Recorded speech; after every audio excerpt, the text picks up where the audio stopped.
하나님 말씀 나홈스 1장입니다. 나홈스 1장 1절에서 끝절까지 말씀 교독합니다. 1절 말씀 제가 먼저 받들어 봉독드립니다. 니느에 대한 중한 경고 곧 엘고스 사람 나홈의 묵시에 그리라. 여호와는 특이하시며 거룩하시는 하나님이시며 여호와는 보복하시는 진노하시고 자기를 거스르는 자에게 보복하시며 자기를 대적하는 자에게 진노를 품으시며. 같이 읽습니다. 볼지어다 아름다운 소식을 보하고 화평을 전하는 자의 발이 산 위에 있도다. 유다야 내 절기를 지키고 내 소원을 갚을지어다. 악인이 진멸되었으니 그가 다시는 내 가운데로 통행하지 아니하리로다. 아멘.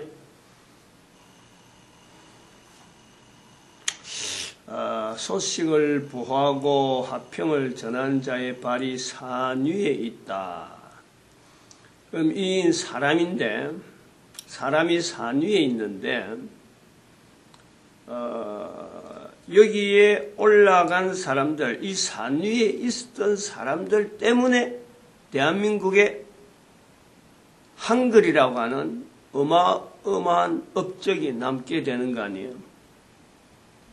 그러면 여기에 올라간 사람들, 한두 사람이 아니겠죠. 산 위에 있는 사람들 발걸음이 바벨론 포로로 가는 시절부터 시작해서 BC 580년부터 시작해서 또 바벨론에서 여러 가지 문화를 익히던 사람들, 이 분명히 사람이 다를 거라요. 그리고 또 페르시아로 넘어가는 시대는 또 다른 사람들이 넘어갈 거라요. 인도로 내려가는 것도 다른 사람이죠. 인도에서 미얀마로 넘어가는 사람들도 586년에 살았던 사람들이 글로 다 넘어갔다는 볼 수는 없는 거고, 중국의 보주 지역에 머물던 사람들도 전혀 다른 사람들이에요. 그때마다 장소마다 시대마다 분명히 다른 사람이에요.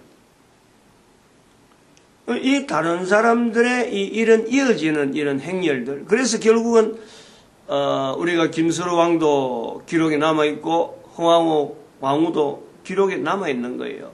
또 어선 할머니도 어선 그 여인도 남아있는 거예요. 그런 발자국들 속에 있다니. 그러면은 이 사람들이 우연히 그 자리에 있게 되느냐, 우연히 그런 어떤 산 위에 자기들의 발걸음이 참 오다 가다가 한번 잠깐 들려본 그런 어떤 관계냐, 우연히 산 위에 있느냐,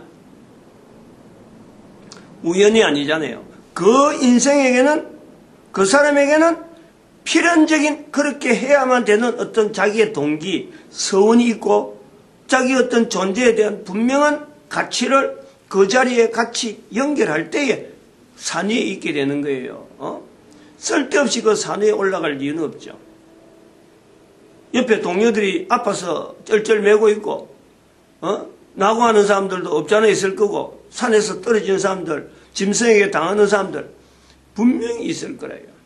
그럼에도 불구하고 산 위에 있고 연결되어지면서 한반도까지 오는 거 아닙니까? 한반도까지 올 때는 또 그 바다까지 있는데 허왕후 왕후가 바다에 올 때에 돌 5개를 그 배에다 싣고 왔다. 뭐하려고 그 배에다가 무거운 돌을, 우리가 볼 때는 그렇잖아요. 쓸데없는 돌이잖아요. 쓸데없는 돌. 근데 그것을 항해를 백길이 쉬운 백길이 아닌데 서해를 지내오던 이 백길을 왜 돌을 싣고 와야만 됐느냐. 그 이야기거리 만들려고? 절대 그런 건 아니잖아요. 절대 그렇게 되어질래. 그러니까 우연은 없다는 거예요. 우리 인생은, 내 개인의 인생에는 우연이라는 것은 있을 수가 없어요. 내 개인에게는, 어떤 사람에게는 필연적인 사건이, 나는 우연이라고 보지만은 그 사람에게는 필연적이에요.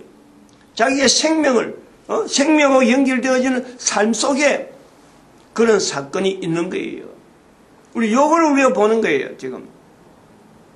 어저께도 말씀드린 민수기 21장 11절에 이에아바림에서 출발했다. 이에아바림에 진쳤다. 민수기 21장 11절에 모세가 모압 앞 해돋는 편 광야에 이에아바림에서 진쳤다. 이에아바림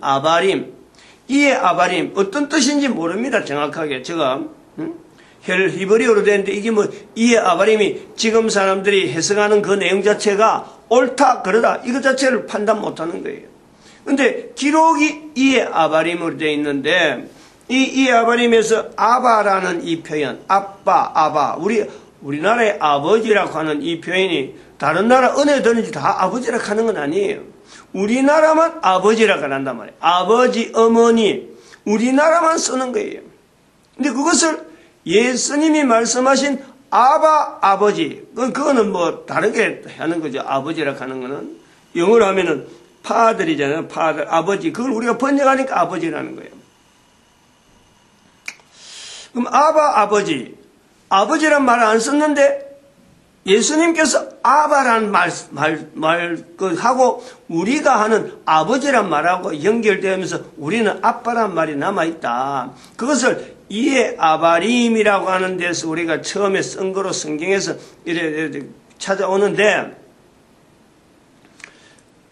그 성경에 있는 민수기 또 나오는 27장 12절에 이건 아바림 산에 올라가서 너가 들어갈 요단강을 내가 이스라엘 자손에게 준 땅을 바라보라.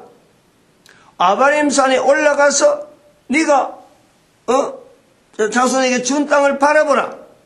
여기도 지금 산에 올라간다. 화평을 전하는 자의 발이 산 위에 있도다.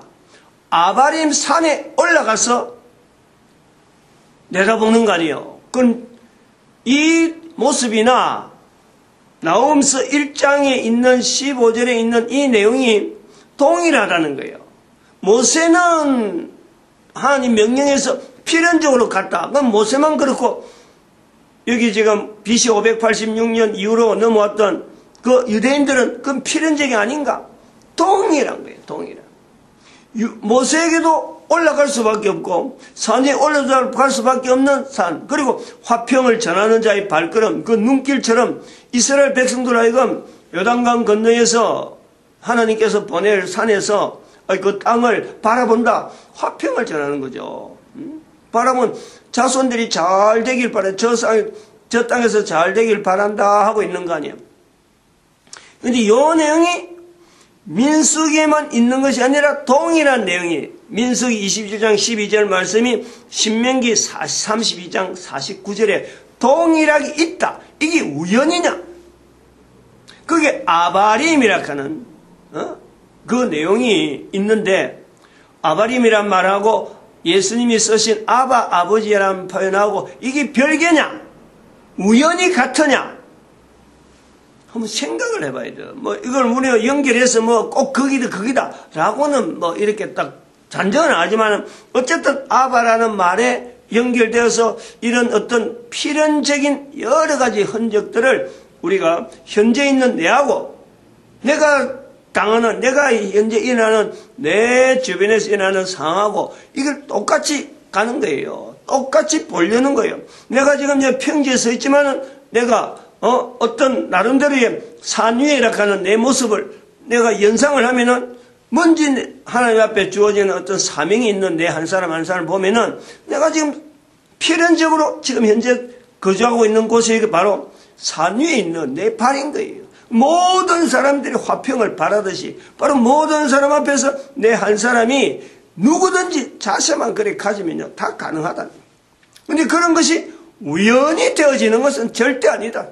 하늘로부터 내려오는 분명한 모세에게 아바림 산을 봐라, 아바림 산 올라가라라고 명령을 하듯이 오늘 내게도 산 위에 올라가서 화평을 전하는 자의 발이 되라고 내한테 권하는 하나님의 섭리는 분명히 있다. 이런 내용을 우리가 근거로 해서 지금 오늘 아침에 어제 칠판을 놔뒀는데 내가 몇 가지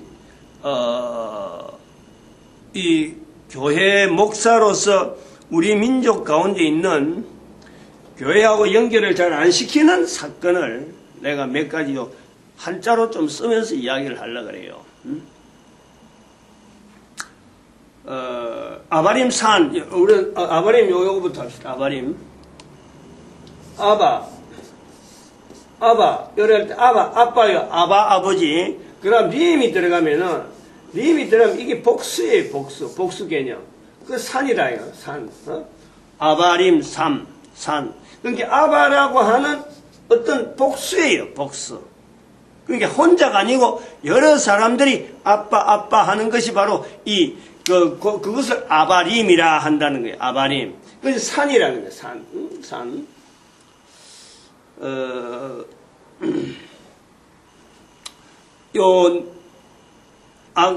나홈서 1장 15절에 화평을 전한 자의 발이 산 위에 있다 하는 이 표현하고 우리나라 지금 현재 지금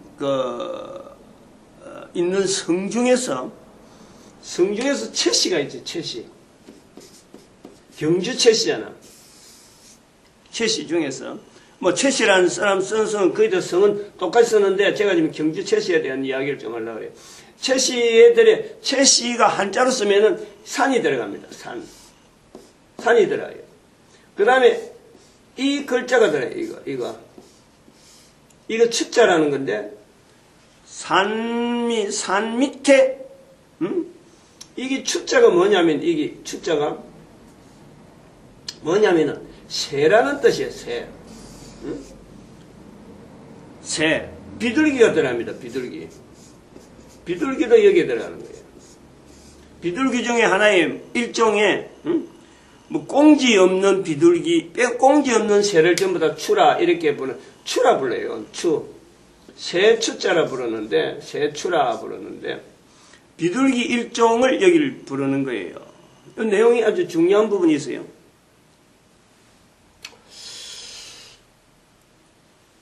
그럼 여기 우리가 또 왜 이 새 추자하고 생각할 때 우리가 미꾸라지 탕을 뭐라 그래? 미꾸라지 탕. 미꾸라지 고기. 추어탕이라고 하잖아. 추어탕. 왜 미꾸라지를 추어탕이라고 하느냐? 미꾸라지 국물을 하는데 왜 추어탕이라고 그랬어요? 이게요, 미꾸라지가 여름에 옛날에 우리 어릴 때 그랬어요. 소나기 막 오고 이러면 요즘은 그런 게 있잖아요. 요즘 미꾸라지 많이 없으니까 여름이나 가을쯤 돼가지고 비가 이래 좀 적게 오는데 이래 보면요 마당에 미꾸라지 있어 없어요? 봤어요? 안 봤어? 우리는 봤어요. 논이 있고 논에 가까우니까 마당에 미꾸라지들이 뭐 구물구물 귀 댕기는 거예요. 그거 뭐냐면은 미꾸라지는 이 힘이 좋아가지고 빗줄기가 조금 오는 그것하고도 공중을 치고 올라간다는 말이에요. 그래서 이 미꾸라지를 사람들이 나는 새다 이게 나는 새. 이게 추어라는 말이 이 바로 여기서 나오는 거예요. 나는 새. 추어 이래야 되는 거예요. 추어. 그때는 뭐 새가 고기가 나른다는 게 쉽지 않잖아요. 근데 미꾸라지는 나른다는 거예요. 그래서 이제 몸을 보았는데 힘이 있는 미꾸라지라 그래갖고 그래서 사람들이 먹는단 말이에요. 추어탕. 그 의미가 그래 있는 거예요. 추어라는 것이. 근데 이제 왜 지금 여기 채씨를 이야기하면서 추어를 이야기하냐면 추어탕 이야기하냐니까 이 말 뜻을 한번 봐봐요. 산 밑에 새가 있잖아요. 요즘 뜻은 그래. 산에 있는 새인 거야. 산에 있는 새. 채씨란 말 자체가. 채씨란 이 글로 성에 할 때 우리나라 성에 채씨라는 성이 쓰는데 산에 있는 새입니다. 산에 있는 새 같으면은 이 새가 그럼 뭐냐? 이것이 비둘기라는 이런 개념이 들어가고 이것이 소식을 전하는 자가 되는 거예요. 소식을 전하는 하나의 매체, 소식을 전하는 도구. 이것이 새가 이 일을 한 거예요. 요즘 같으면 뭐 편지 우체통에 있어갖고 편지 보내면 되는데, 그 당시에는 새를 비둘기 묶어갖고 이 보내는 그런 장치도 있는 거예요. 비둘기 발에다가 묶어갖고, 요즘도 그런 몽골 지역에 가면요, 멀리 떨어 있는 사람하고 갈 때에는, 그런 사람들, 오지에 있는 사람들이 지금도 이걸 쓰고 있어요. 새 발목에다가 묶어갖고 소식을 전하고 훈련돼가지고 자기 있는 곳에 왔다 갔다 할 수 있도록 하는데, 특별히 비둘기가 집을 찾아가는 이 비둘기 특성 때문에 비둘기를 많이 쓰는 거예요. 그래서 이 추라고 하는 이 글자가 새 추자도 있지만은 비둘기를 나타내는 추가 된다는 거예요. 그래서 요 말 끝에서 이제 추어탕이라는 말이 나오는데, 산 밑에 있는 새, 즉 이것은 화평을 전하는 자의 모습으로 우리가 본다는 거지. 소식을 전하는데 새를 소식을 전하는 하나의 도구를 보고 자기 자신을 소식을 전하는 자의 자리를 두는 사람들. 지난번에 허시를 이야기할 때 허시는 이런 거예요. 말씀 한 변에 보통 허시는 이렇게 쓰잖아요. 무당을 허시로 한다. 이 무당은 하나의 계급이라. 계급 사회로 되어지면서 인도에서 온 계급 사회. 그래서 그것을 무당으로 하나의 계급으로서 볼 때 소식을 전하는 자의, 안 그러면 참 복음을 전하는 자의, 화평을 전하는 자의 있는 계급을 허라고 부른다 그러면은, 채라고 부르는 이 내용 자체는 본문에서 연결해보고 우리가 할 때 소식을 전하는 자, 일반적인 어떤 전도자, 화평을 전하는 자의 보편적인 표현이라는 거예요. 채라는 것은. 무리가 되겠죠. 무리. 아바림, 복수. 복수. 이게 아바림 산, 복수. 이런 것이 림에 해당되는 이 내용이 채라고 하는 이 표현하고 같다는 거예요. 일반적인 무리라는 거예요. 그러니까 허는 계급이라 그러면은 채는 그 따르는 어떤 무리들이야. 왜 이 이야기를 하느냐? 갑자기 느닷없이 채를 이야기하느냐? 채시성을 가진 사람들은 이걸 우리나라에 있는 어느 나라보다, 우리도 나도 손인데, 손에 대해서 생각을 많이 하는 거죠. 어떻게 해서 손씨라고 부를까? 왜 내를 손씨로 부르냐 하는 거 생각을 많이 하는 거예요. 그래서 우리가 삼국지에 대한 내용도 연결하는데, 아이고, 빨리 해야 됩니다. 시간이 없어요. 이거 뭐냐니까? 1830년, 1860년, 경주 채씨 중에서 최재호 씨가 있어요. 그건 동학이잖아, 동학의 교조라 그래, 동학의 교조. 동학에 대한 구조를요, 우리는 뭐 그냥 우연히 생긴 거로 생각하지만 절대 우연이 아닙니다, 이게. 경주 채씨라는 거.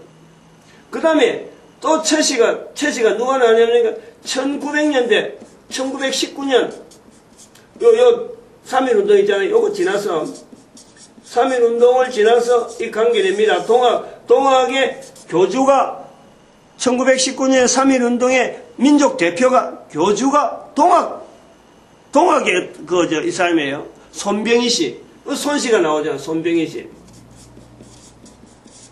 손병희 씨예요. 뭐 내가 손씨 자랑하려고 하는 건 아니고, 그 뒤에 1930년대 나오면은 최건능 목사님이 있어요. 최건능 목사. 최건능 목사. 최봉석 목사님, 최봉석 목사님이에요. 그 다음에 1900년대 이렇게 해야 되나? 2000년에 갑시다, 아마. 2000년 이렇게 해야 돼요. 최춘선 목사예요. 이 사람들이 다 최씨인데, 통일된 건 뭐냐니까? 전도자래요, 전도자. 유명한 사람들이에요, 우리 대한민국에. 최재호 씨는 우리가 전도자의 자리에 앉는 거예요. 몰라서 그렇지. 동학을 몰라서 그렇지. 서양에서 온 1884년 그것만 기독교 역사를, 한국 기독교 역사, 개신교 역사를 봐서 그렇지, 1860년에 했던 최재호 씨의 그 동학 그 교주에 되어지는 것을 교회사로 연결 안 해서 그렇지, 연결해버리면 이 사람들 다 전도자예요. 유명한 최봉석 목사, 그리고 최천선 목사님은 제가 사실 이 자료를 내가 보면서 나도 좀 후회한 것은 뭐냐, 잘못했다 한 것은 두 가지 잘못했어. 지난번에 내가 잘못된 거 분명히 이야기했고, 이 사람이 애국지사더라고. 애국지사. 독립운동한 사람이에요. 김구성재하고 같이 독립운동하는, 그래갖고 지금 국립묘지에 안장돼 있어요. 최춘선 목사님이.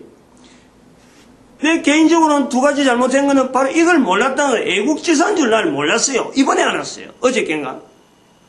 그 전에 또 하나 잘못한 거는, 내가 경기도 그 부천에 있을 적에 2호선 타려고 가면은요, 신도림역에서 갈아타거든. 1호선에서 2호선 갈아타면. 그러면 이분을 내가 봤어요. 마치 미친 사람처럼, 맨발에다가 앞뒤에 뭐 팻말 붙여놔놓고 다녔다고. 그 나는 속으로, 무슨 사람이 말이에요. 예수를 믿어 이렇게 믿나. 내가 그래 생각하는 사람이에요.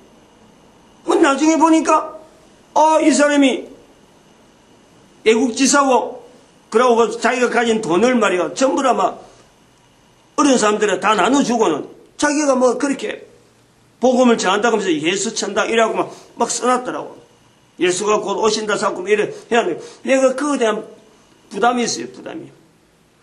근데 여기서 말하는 요가, 채시, 요 개념을, 아이고, 시간이 또 지나가 버렸네. 여기까지 해야 될 것 같아요. 이거 복음사하고 연결돼야 돼요. 예수님께서 마태복음 13장에 있는 하늘의 밀이 땅에 떨어져, 그러면은 많은 새들이 와서 깃들인다. 그래서 새들이, 그래서 이 많은 새를 우리가 어디다 연결하냐면은 또 마태복음 13장에 마태복음 13장 3절에 보면은 씨 뿌리는 비에서 새들이 와서 먹는 거예요. 요 새하고 연결해 같은 새로 보는 거예요. 이 분명히 다른 새입니다. 새를 가지고 보시는 예수님의 표현에서 두 가지를 분명히 언급하는 거예요. 바로 복음 전하는 자의 걸음에서 비둘기의 그 걸음에 채씨의 그 밑에 는 초자의 이 내용이요, 바로 이 성령님을, 전도자를, 소식을 전하는 자의 그 걸음에서 사람의 힘으로 되지 아니하고 성령님으로 된다 하는 그 개념이 들어있다는 거예요.